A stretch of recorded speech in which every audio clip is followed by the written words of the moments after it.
Hello everyone, welcome back to my channel. कैसे हैं आप सभी? आई होप आप सभी ठीक होंगे और आपकी स्टडी भी चल रही होंगी। तो आज आपके चैनल पर मैकेनिज्म ऑफ एंजाइम कैटेलाइसिस की स्टडी करेंगे।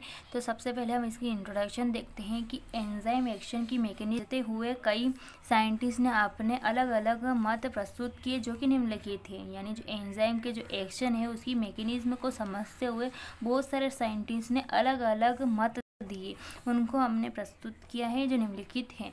तो फर्स्ट है इसमें लॉक एंड की थ्योरी। यानी लॉक एंड की थ्योरी क्या होती है उसके बारे में स्टडी करेंगे। तो यह थ्योरी ई फ्रेशर ने प्रस्तुत की थी। यानी जो ये थ्योरी किसने की थी? ई फ्रेशर ने इसको प्रस्तुत किया था। इस थ्योरी के अकॉर्डिंग एंजाइम एंड सब्सटेंस में फिजिकल करती है। यानी जो इस थ्योरी के अकॉर्डिंग क्या होता है कि एंजाइम और सब्सटेंस जो होता है उसमें फिजिकल कांटेक्ट करती है। इसमें एक विशिष्ट पदार्थ एवं विशिष्ट एंजाइम के एक्टिव साइट जोड़कर एंजाइम सब्सट्रेट कॉम्प्लेक्स बनाना है। यानी क्या होता है कि ये एक विशिष्ट पदार्थ है और एक विशिष्ट एंजाइम के एक्टिव साइट से जुड़कर ये क्या करते हैं? एंजाइम सब्सटेंस को कॉम्प्लेक्स बनाता है और जो सब्सटेंस के प्रोडक्ट में बदल जाने पर एंजाइम प्रोडक्ट कॉम्प्लेक्स बनाता है। जो क्या होता है, अगर जो सब्सटेंस के प्रोडक्ट में बदल जाने पर एंजाइम के प्रोडक्ट कॉम्प्लेक्स बनाता है जो अंत में जुड़ जाता है तथा एंजाइम पुनः स्वतंत्र हो जाता है। ठीक है, तो ये इसकी इक्वेशन के थ्रू समझा रखा है कि E plus S is equal to E S complex की सब्सट्रेस, फिर ई पी कॉम्प्लेक्स, फिर एंजाइम प्लस प्रोडक्ट। तो ये डायग्राम थ्रू भी है, ये इसे आप देख लीजिएगा। फिर तो इस मैकेनिज्म को निम्न बिंदुओं के द्वारा समझाया जा सकता है। फर्स्ट है इसमें कि जिस प्रकार कोई विशेष की किसी लॉक को ही खोल सकती है उसी प्रकार एक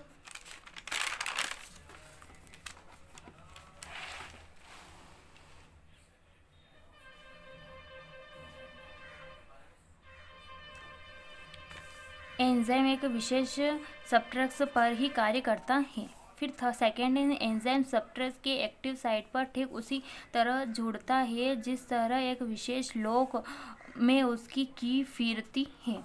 ठीक है, थर्ड वाला है जिस प्रकार की लॉक को खोल देती है ठीक उसी प्रकार एंजाइम सब्सट्रेट पर क्रिया कर उसे प्रोडक्ट में बदल देता है। फिर evidence in support of lock and की थ्योरीज। तो फर्स्ट है इसमें एंजाइम की सूक्ष्म मात्रा सब्सट्रेट की बड़ी मात्रा को उत्प्रेरित कर सकती है। सेकेंड है एंजाइम की मात्रा बढ़कर रिएक्शन की गति को बदला जा सकता है। थर्ड है इनहिबिटर की प्रेजेंस में रिएक्शन की रेट कम हो जाती है। फिर सेकेंड मॉडल है इसमें इंड्यूस्ड फिट मॉडल। एंजाइम की एक्शन को और सही ढंग से समझाने के लिए डी कोसलैंड 1958 में फ्रेशर ने हाइपोथेसिस को मॉडिफाई किया। एंजाइम के अणु अपने मुख्य स्ट्रक्चर एक समान नहीं बनाए रखना।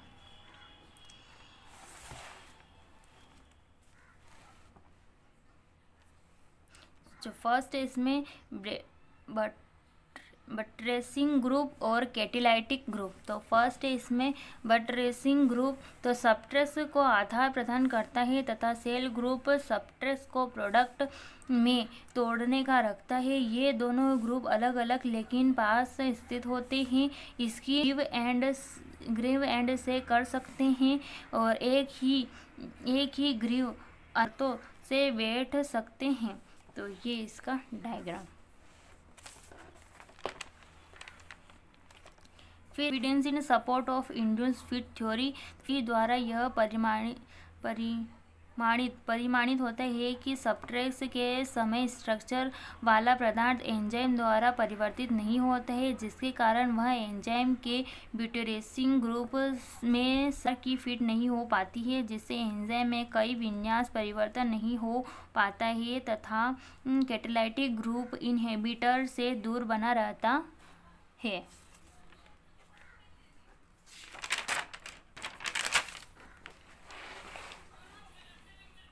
और ये इसका डायग्राम। फिर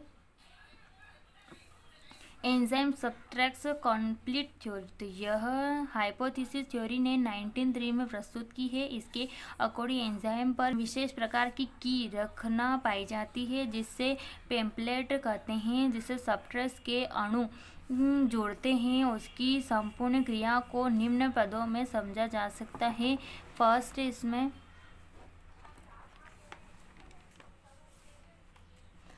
है सर्वप्रथम एंजाइम और सब्सट्रेट के अणु एक दूसरे के संपर्क में आते हैं। सेकेंड है अब एंजाइम के पेम्पलेट में सब्सट्रेट के अणु फिट हो जाते हैं। एंजाइम एवं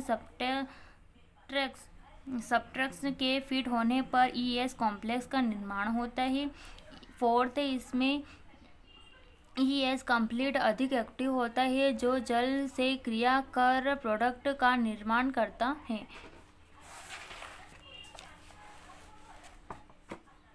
evidence in support of enzyme substrate complex theory. First इसमें एंजाइम की फिजिकल प्रेग्रेटी ES कॉम्प्लेक्स अपने पर सामान्य परिवर्तन हो जाती है और ES कॉम्प्लेक्स की शुद्ध अवस्था में पृथक किया जा सकता है। तो थैंक यू एवरीवन। आज का वीडियो आपको कैसा लगा कमेंट में जरूर बताएं और ऐसे ही वीडियो के लिए चैनल को सब्सक्राइब कर ले।